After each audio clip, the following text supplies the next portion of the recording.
और करो बच्चा। आइए आपको ले चलते हैं ममता निवास में, जहां ममता कल की आई अपनी बहू को विदा कर रही थी। पहले के ज़माने में तो बस बेटियां पैदा होती थी, पर मुझे तो अपना बेटा भी विदा करना पड़ रहा है। क्या फ़ायदा इतना पढ़ने लिखने का निखिल, अगर तू अपनी माँ के पास ही नहीं रुक सकता। कैसे फ़ायदा नहीं है पढ़ने का? अगर कॉलेज नहीं जाता तो इससे काजल मिलती कैसे? क्या पापा आप भी ना, मैं भी अब बाहर नहीं रहना चाहता मम्मी। अगर खाने की प्रॉब्लम ना होती तो मैं काजल को साथ में ना ले जाता। मैं पूरी कोशिश करूँगा कि मेरा ट्रांसफ़र हमारे ही शहर में हो जाए। बस एक प्रमोशन और हो जाए मम्मी, उसके बाद फिर तुम्हारे पास ही रहूँगा। और काजल का हाथ पकड़े निखिल चला जाता है बेंगलुरु। नए शहर में नया कपल, और वो भी जिनकी लव मैरिज हुई हो। उनकी लाइफ तो आप समझ ही सकते हैं। सवेरे सवेरे काजल की आंख खुलती है। हे भगवान, 8 बज गए। निखिल के लिए टिफिन बनाना था मुझे। काजल हड़बड़ाकर बिस्तर से उतरती है कि तभी दरवाजे से निखिल एक ट्रे में ब्रेड, बटर और चाय लेकर आता है। इन पैरों को जमीन पर मत रखिए मोहतरमा, ये मैले हो जाएंगी। ये रहा आपका सुबह का नाश्ता और चाय। टिफिन मैंने पैक कर लिया है। चाय पीकर आप 2 घंटे और अच्छे से नींद ले लीजिएगा। 7 बजे तक आप रेडी रहिएगा। मैं आपको घर के नीचे से पिक कर लूंगा और हम चलेंगे डेट पर। ओह निखिल, आई लव यू बाबू। अपने कहे मुताबिक निखिल ठीक 7 बजे घर के नीचे पहुंच जाता है और हॉर्न बजाता है। रेड ड्रेस में बेहद खूबसूरत दिख रही काजल बालकनी में आकर उसे इशारा करती है और फिर दोनों लॉन्ग ड्राइव पर निकल जाते हैं। तुम कितनी खूबसूरत हो काजल, आई रियली लव यू यार। निखिल और काजल आपस में बहुत खुश थे। जितना निखिल काजल का ध्यान रखता था, काजल भी निखिल का उतना ही ख्याल रखती थी। एक रोज जब निखिल ऑफिस से घर आता है, काजल, ये दरवाजा क्यों नहीं खोल रही? सो रही होगी। मैं तो भूल ही गया था कि घर की एक चाबी मेरे पास भी है। जैसे ही दरवाजा खोलकर निखिल अंदर जाता है, उसके ऊपर गुलाब की पंखुड़ियां गिरने लगती है। चारों तरफ कैंडल्स ही कैंडल्स थे और बीच में था डिनर टेबल, जिसमें अपने पति का इंतजार करती हुई एक पर्पल सी ड्रेस में काजल बैठी थी। सरप्राइज सिर्फ तुम ही नहीं दे सकते हो, मैं भी दे सकती हूँ जनाब। आपका सूट अंदर कमरे में बेड पर रखा हुआ है, जाइए तैयार होकर आ जाइए। और इसी तरह हंसते खेलते 7 महीने बीत जाते हैं। एक सुबह अचानक ही काजल की तबीयत बिगड़ जाती है। काजल को क्या हो गया है? बार बार वॉशरूम जा रही है। पसीने से लथपथ काजल वॉशरूम से बाहर आती है। उसकी ऐसी हालत देखकर निखिल घबरा जाता है। तुम ठीक तो हो ना काजल? डॉक्टर के पास ले चलूं क्या? लगता है बाहर का खाया होगा तुमने, इसलिए पेट खराब हो गया होगा। पता नहीं निखिल, मैंने ऐसा कुछ भी नहीं खाया था। रात से मुझे उल्टियाँ हो रही है, हमें डॉक्टर को दिखा लेना चाहिए। निखिल काजल को डॉक्टर के पास लेकर जाता है। मुझे बिल्कुल भी अच्छा नहीं लग रहा Nikhil, I am not feeling good. अरे मेरा बच्चा, मैं हूं ना। घबराने का नहीं, ये वक्त मुस्कुराने का है। मुस्कुराइए काजल जी, घबराने की बात नहीं है, ये तो खुशी की बात है। आपकी बॉडी में ये जो चेंजेस दिख रहे हैं ना, क्योंकि आप माँ बनने वाली हैं। निखिल, ये सुनते ही काजल निखिल के गले लग जाती है। तुम्हें बच्चा चाहिए ना बेबी, घबराओ मत, मैं हमेशा तुम्हारे साथ हूँ। हमारा बच्चा आने वाला है, हमारे प्यार की निशानी। तुम हो, फिर मुझे किस चीज की टेंशन। जैसे ही निखिल को काजल की प्रेगनेंसी का न्यूज़ मिलता है, उसका प्यार काजल के लिए और बढ़ जाता है। अब वो हर वक्त काजल के ही आगे पीछे घूमता रहता, उसकी हर छोटी बड़ी जरूरत का ख्याल रखता। एक दिन वीडियो कॉल पर काजल अपनी सास से बात कर रही थी। तू यहाँ आ जा बहू, ये तेरा पहला बच्चा है ना, तुझे इस बदलाव की आदत नहीं है। इस वक्त माँ को बहुत पौष्टिक खाने की ज़रूरत होती है। शरीर में ना बहुत सारे बदलाव होते हैं, कभी मन खट्टा खाने को करता है, कभी मीठा।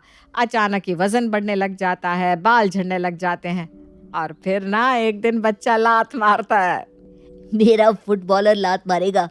हाँ बेटा, तेरा फुटबॉलर। बहुत सारे परहेज भी रखने पड़ते हैं।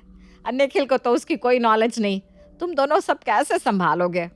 तुम टेंशन मत लो मम्मी, मैं दिन भर डॉक्टर के कांटेक्ट में रहता हूँ, सब कुछ संभाल लूंगा। चलो काजल, अब फ्रूट्स खाने का टाइम हो गया। ये देखकर तो लग रहा है कि मैं बेकार में ही फिक्र कर रही हूँ। तू संभाल लेगा बहू को। कभी तो छोड़ दो अपनी बीवी को भैया, हम भी बात कर ले। इसी तरह 9 महीने बीत जाते हैं। और दुनिया में आ जाता है वो नन्हा मेहमान जिसका इंतजार निखिल और काजल कर रहे थे। ये मेरा बच्चा है काजल, तुमने मुझे दुनिया की सबसे बड़ी गिफ्ट दी है। अपने छोटे से बच्चे को अपने पति के हाथ में देखकर काजल को ऐसा लग रहा था मानो उसकी फैमिली परफेक्ट फैमिली हो गई हो। पर उसे क्या पता था कि असली बदलाव तो अब आने वाला था। बच्चों के साथ पहला हफ्ता तो बहुत अच्छी तरह निकलता है, पर उसके बाद एक दिन। सुनो ना काजल, जरा चंपी कर दो ना जैसे तुम पहले किया करती थी। तुम्हारी उंगलियां क्या नहीं लग रही मेरे बालों पर, मेरे बाल झड़ने शुरू हो गए हैं। तुम तो फिर भी एक लड़के हो, 2-4 बाल झड़ भी जाए तो क्या, मेरे बालों की हालत देखिए। और तुम देख रहे हो किस तरह मैं दिन भर मेरे सोना को संभालती रहती हूँ, और उसके बाद भी तुम मुझे चंपी करने को कह रहे हो। आई एम सो सॉरी काजल। दिन बीतते जाते हैं और अब काहे का लॉन्ग ड्राइव, काहे की डेट। घर में बच्चा आने के बाद कहाँ उसकी माँ फ्री रह पाती है। दिन भर काजल अपने छोटे से बेटे में ही लगी रहती। रात को निखिल ऑफिस से घर आता है। आज तो बड़ी जोरों की भूख लग रही है, टिफिन लेकर भी नहीं गया था और कैंटीन खुला हुआ नहीं था। घर पर आते ही निखिल सबसे पहले किचन में जाता है, पर किचन में उसे खाने को कुछ मिलता ही नहीं। आज भी तुमने कुछ नहीं बनाया काजल? तो तुम क्यों चिढ़ रहे हो निखिल? ऐसा तो नहीं है ना कि पहली बार मैंने डिनर नहीं बनाया, ऐसे तो कई बार होता था। पर पहले तो तुम आओ मेरे बाबू ने खाना नहीं बनाया, चलो बाहर खाते हैं, ऐसा कहते थे। और आजकल तुम अलग ही बिहेव करते हो, पता नहीं क्या हो गया है तुम्हें। मुझसे बहस मत करो काजल, मेरा दिमाग वैसे ही खराब है। एक तो ऑफिस का इतना प्रेशर, ऊपर से पेट भी खाली है मेरा। मैं जा रहा हूँ, मैगी बनाकर खा लूंगा। निखिल को मैगी बनाकर ही खाना पड़ जाता है। 5 मिनट के अंदर जल्दी जल्दी मैगी खाकर निखिल वापस लैपटॉप खोलकर अपने कमरे में मीटिंग शुरू कर देता है। Yes sir, I am working on that project sir. धीरे निखिल, बीबी उठ जाएगा ना, जरा धीरे। हाँ सर, नहीं मैं आपसे नहीं कह रहा था। यस सर, तो आप क्या कह रहे थे? प्रोजेक्ट में क्या चेंजेस करना है? और क्या था, जिसका डर था वही हो जाता है। अपने पापा की आवाज सुनकर बेबी उठकर जोर जोर से रोने लगता है। मैं तुमसे कह रही थी कि बाहर चले जाओ, पर नहीं, उठा ही नहीं गया जनाब से। कितनी मुश्किल से सुलाया था इसे। अब पूरी रात इसे गोदी में लेकर घूमती रहूंगी मैं। तुम्हें क्या, तुम तो सो जाओगे और फिर पूछोगे खाना क्यों नहीं बना। गुस्से में अपना लैपटॉप लिए निखिल कमरे से बाहर आ जाता है। कमरे में काजल अपने बच्चे को गोद में उठाए इधर से उधर घूमकर उसे सुलाती रहती है, और बाहर लैपटॉप पर काम करते करते ही निखिल सो जाता है। ये कोई और परिवार नहीं है, ये वही कपल है जिससे मैंने आपको मिलाया था। ये वही कपल है जो कुछ दिनों पहले परफेक्ट कपल लग रहे थे, और आज देख लीजिए, हम सोचते कुछ और है और हो जाता है कुछ और। बच्चे के आने के बाद कई कपल्स के बीच में ऐसी प्रॉब्लम्स आने लगती हैं। नए नए पेरेंट्स बने निखिल और काजल के बीच में भी प्रॉब्लम्स आ रहे थे, पर ये प्रॉब्लम यहीं तक रहते तो अच्छा होता, पर ऐसा होता नहीं। अगले दिन रोज की तरह निखिल ऑफिस चला जाता है। काम करते वक्त उसकी नजर अपने फोन के वॉलपेपर पर पड़ती है, जिस पर उसने अपनी पत्नी की तस्वीर लगा रखी थी। बेकार में झगड़ लिया मैं कल काजल से। आजकल हम दोनों एक दूसरे को वक्त ही नहीं दे पा रहे। एक काम करता हूँ, उसे फोन करता हूँ, रात को फिर से दोनों डेट पर जाएंगे। कौन सी डेट पर जाएं? इस बार मूवी डेट सही रहेगी। अरे सुमित, किसी लेटेस्ट मूवी की 2 टिकट बुक कर लेना। Done bro. निखिल मूवी के 2 टिकट्स बुक करवा लेता है और फौरन काजल को फोन लगाता है। किस खिलौने से खेलेगा मेरा बेटा? हाँ, मम्मा दूसरा खिलौना ला कर दे। अले अले आ। काजल का फोन हॉल में पड़ा बजता रहता है और काजल कमरे में अपने बच्चे को खिलाती रहती है। 1 नहीं 2 नहीं 20 बार निखिल उसे कॉल कर देता है, पर कमरे में बैठी काजल को फोन की रिंग सुनाई नहीं देती। मैं ही पागल हूँ जो बेकार में सब कुछ ठीक करने की कोशिश कर रहा हूँ। काजल को तो फर्क ही नहीं पड़ता। टिकट कैंसिल कर दे भाई सुमित। कुछ देर बाद जब काजल हॉल में आती है तो अपने फोन पर निखिल के 20 मिस कॉल देखती है। Oh my God, 20 miss call, जरूर कोई अर्जेंट बात होगी। बेचारा निखिल। हड़बड़ाकर काजल फौरन निखिल को कॉल बैक करती है। मैं बेबी के साथ ही निखिल, और फोन ना हॉल में ही रह गया था। बताओ तुम कॉल कर रहे थे, कोई बात हुई है क्या? क्या ही होना है, तुम जाओ बच्चा संभालो, कोई बात नहीं। रोज की तरह बिस्तर की एक तरफ होता है निखिल और दूसरी तरफ होती है काजल, और बीच में होता है उनका बच्चा। सीलिंग को देखते हुए निखिल खुद में सोचता है, क्या जिंदगी हो गई है। पहले क्या एंजॉय करता था मैं। ये बच्चा क्या आ गया, उसने तो मेरी बीवी मुझसे छीन ली। एक कमरे में रहकर भी मैं कितना दूर हो गया हूँ काजल से। काजल, सो गई क्या? नहीं निखिल, बोलो। मेरे पास आओ ना। कितने दिनों से हमने एक दूसरे से बात भी नहीं की है। पहले कैसे हम रात रात भर बातें करते रहते थे। अब बेबी को झूले पर सुला दो और तुम इधर आ जाओ। क्या निखिल, तुम भी ना, मुझे समझ में ही नहीं आता, कोई माँ अपने बच्चे को झूले पर सुलाकर कैसे छोड़ सकती है। मुझसे तो मेरा बच्चा 1 मिनट के लिए भी नहीं छूटता। अरे कुछ देर के लिए तुम यहीं तो रहोगी कमरे में, उसे छोड़कर कहीं बाहर थोड़ी ना जा रही हो। तुम्हारा ही बेटा है ये, 1 मिनट नहीं छोड़ता मुझे। अगर मैं उसे उठाकर झूले पर सुलाने गई ना तो ये महाशय उठकर रोने लगेंगे। ये सुनते ही गुस्से से निखिल उठता है और बेड पर रखे पिलो को जमीन में फेंककर कमरे से बाहर चला जाता है। ये क्या बदतमीजी है निखिल, पागल हो गए हो क्या? अब धीरे धीरे निखिल और काजल की दूरियां बढ़ती जा रही थी। एक रोज जब काजल वीडियो कॉल पर अपनी सास से बात कर रही थी, ममता कहती है, क्या बात है बहू, मुझे कुछ ठीक नहीं लग रहा। पहले किस तरह निखिल तेरे आगे पीछे घूमता रहता था, और आजकल जब भी मैं तुझसे बात करती हूँ निखिल कहीं दिखता ही नहीं। हमारे बीच कुछ ठीक नहीं चल रहा मम्मी जी, पता नहीं क्या हो गया है उसे, हर वक्त मुझसे चिढ़ा रहता है। होता है बेटा, तू भी ना उसे ज़रा समय देने की कोशिश कर। एक काम कर, कल ना तुम दोनों खाने पर चले जाओ, वहाँ तो उससे बात करके पूछना कि क्या कारण है उसकी चिड़न का, और जो भी मैटर होगा सुलझा लेना। करेगी ना? मुझे तुझ पर विश्वास है बहू। ठीक है मम्मी जी। रात को जब निखिल ऑफिस से घर लौट कर आता है, किस तरह दिखने लगी हो तुम?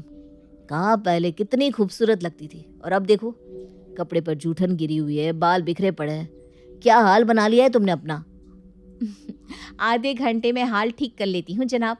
आज मैं और तुम बाहर डिनर पर जा रहे हैं। क्या? सच्ची? ओ डार्लिंग, आई लव यू। ये सुनते ही निखिल खुशी से झूम उठता है।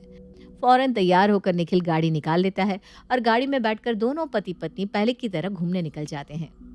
एक लॉन्ग ड्राइव और उसके बाद डिनर पहले की तरह। मुश्किल से आधा घंटा भी नहीं बीतता कि बेबी को खांसी होनी शुरू हो जाती है। ओह माय गॉड, लगता है बेबी को बाहर की हवा लगी। निखिल, वापस चलो, हमें ये प्रोग्राम कैंसिल करना होगा। वही मैं सोचूं, मेरी किस्मत में अच्छा हो ही कैसे सकता है। अब निखिल समझ चुका था कि अब उसके और काजल के बीच कुछ ठीक नहीं हो पाएगा, यहाँ तक कि अब दोनों एक कमरे में सोना तक छोड़ देते हैं। पर ममता तो ठहरी निखिल की माँ। उसे कहीं ना कहीं समझ में आ गया था कि निखिल और काजल के रिश्ते में तनाव बढ़ता जा रहा है और दोनों के बीच की इस मिसअंडरस्टैंडिंग को दूर करने के लिए वो पहुंच जाती है सीधा बेंगलुरु। सुबह दरवाजे की घंटी बजती है। काजल दरवाजा खोलती है और दरवाजे पर होती है प्यारी प्यारी सासू माँ ममता जी। ये बाहर तकिया और चादर किसका है? तुम कल रात बाहर सोई थी क्या बहू? हाँ मम्मी जी, अगर मैं कमरे में सोऊं तो निखिल बाहर सोते हैं और मैं बाहर सोऊं तो निखिल अंदर। हे भगवान, बात इतनी बिगड़ गई है। वो तो अच्छा हुआ कि मैं समय पर आ गई, वरना भगवान न करे। अब तो फिक्र मत कर, मैं सब देख लूंगी। कई दिनों के बाद ममता के आने के कारण सभी एक साथ नाश्ते के टेबल पर बैठते हैं। अब तो बता, क्या बात हो गई बेटा? क्या बताऊं मम्मी, कम प्यार किया है क्या मैंने काजल को? तुमने तो देखा ही है। पर जब से हमें ये बच्चा हो गया है, पता नहीं इसे क्या हो गया है। देखो तो कैसी हालत हो गई इसकी, ना खुद का ख्याल रखती है ना मुझ पर ध्यान देती है। जब देखो बेबी बेबी बेबी। पहले हर सैटरडे हम घूमने जाते थे, हर रात नाइट आउट, हर रोज सरप्राइज। इन 7 महीनों ने हमने कहाँ टूर नहीं किया, फ्रेंड्स के साथ घूमना, क्लब, पार्टी। और अब देखो। ये कहता हुआ जैसे ही निखिल खाना लेने जाता है तो वो देखता है कि खाने में दलिया बना हुआ है। नाश्ते में दलिया? बेबी अब बड़ा हो रहा है, इसलिए उसे अनाज खिलाने की जरूरत है, इसलिए मैंने सबके लिए दलिया ही बना लिया। ये इसी की बात कर रहा था मैं मम्मी। मुझे नहीं खाना, मैं जा रहा हूँ। अपनी माँ के सामने भी निखिल 2 दिन तक घर पर नाश्ता ही नहीं करता, न घर पर रात का खाना खाता। तीसरी रात, खाना मैंने बनाया है, तेरे मन का दम आलू है, वेज फ्राइड राइस है, बैंगन का भरता है। बाहर जाने की कोई ज़रूरत नहीं है। और वैसे मैं सोच रही थी, तू सही कह रहा है, बहू के कारण तेरी पर्सनल लाइफ भी बहुत डिस्टर्ब हो रही है। इससे छोड़, तू एक काम कर, अपने दोस्तों के साथ 1-2 हफ्ते के लिए गोवा की एक ट्रिप लगा ले। अरे हाँ मम्मी, ये तो मैंने सोचा ही नहीं। तो अब देर क्यों कर रहा है? कॉल कर ले अपने दोस्तों को, सबके साथ घूम कर आएगा तो तुझे भी अच्छा लगेगा। इसे पड़े रहने दे घर पर। अपनी माँ को अपने पक्ष में बोलता देख निखिल बड़ा खुश होता है और सबसे पहले अपने दोस्त सुमित को कॉल करता है। एक काम कर भाई, हम सारे दोस्तों को कॉन्फ्रेंस पे ले ले, बहुत इंपॉर्टेंट बात बोलने जा रहा हूँ मैं। हाँ तो फ्रेंड्स, हम सब गोवा ट्रिप पर जा रहे हैं पहले की तरह। जिनकी जिनकी वाइफ रेडी है आने के लिए उन्हें ले लेना, और जिनकी वाइफ ड्रामा करे उन्हें घर पर छोड़ देना। पहले की तरह वही एंजॉयमेंट, वही नाच गाना मस्ती मजाक होगा। क्यों, पागल हो गया क्या तू? क्या बोल रहा है भाई? ये हम सब छोड़ चुके हैं, शादी हो गई है हमारी। मेरी बीवी ने तो मेरा घर क्या, मेरा जीवन ही ड्राई घोषित कर दिया है। अब हम गोवा की टिकट नहीं करते, अब तो टिकट होती है मेरे ससुराल की। अरे तू भी बड़ा हो जा भाई, तेरी भी शादी हो गई है। हाँ भाई, मेरी बेटी 2.5 साल की होने वाली है, अभी एडमिशन का सीजन है, तो मुझे उसके एडमिशन का बहुत टेंशन है। और तू गोवा गोवा कर रहा है, घर भी देखना पड़ता है यार, बच्चों का फ्यूचर सोचना पड़ता है। कहाँ से गोवा ट्रिप करेंगे हम? अपने दोस्तों की बात सुनकर निखिल शॉक्ड रह जाता है, उसकी तो बोलते ही बंद हो जाती है। कर ली बात तो चालू कर दे पैकिंग। ये क्या कर रहा था मैं मम्मी? बचपना था तेरा, बचपना कर रहा था तू। अभी भी तू समझ रहा था कि तू अपनी काजल का बॉयफ्रेंड है, पर गर्लफ्रेंड बॉयफ्रेंड नहीं रहे अब दोनों। शादी के बाद भी तुम दोनों को मिल गया अलग घर, कोई रिस्पॉन्सिबिलिटी नहीं। वही लाइफ तो तुझे ये एहसास ही नहीं दिला पाई कि तेरी शादी हो गई है, और इसी बीच तू बन गया एक बाप। किसी ने तुझे प्रेशराइज नहीं किया था बाप बनने के लिए, ये तेरी खुद की चॉइस थी ना। तो ले ले अब रिस्पॉन्सिबिलिटी अपने बच्चे की। अब क्या था, निखिल सब समझ जाता है कि कहाँ वो काजल को सिर्फ और सिर्फ एक पत्नी के रूप में देख रहा था, जबकि अब वो एक माँ बन चुकी थी और निखिल खुद भी एक बाप। और अगले ही दिन से निखिल अपने बाप होने का फर्ज निभाना शुरू कर देता है और उसका परिवार फिर से खुशहाल हो जाता है।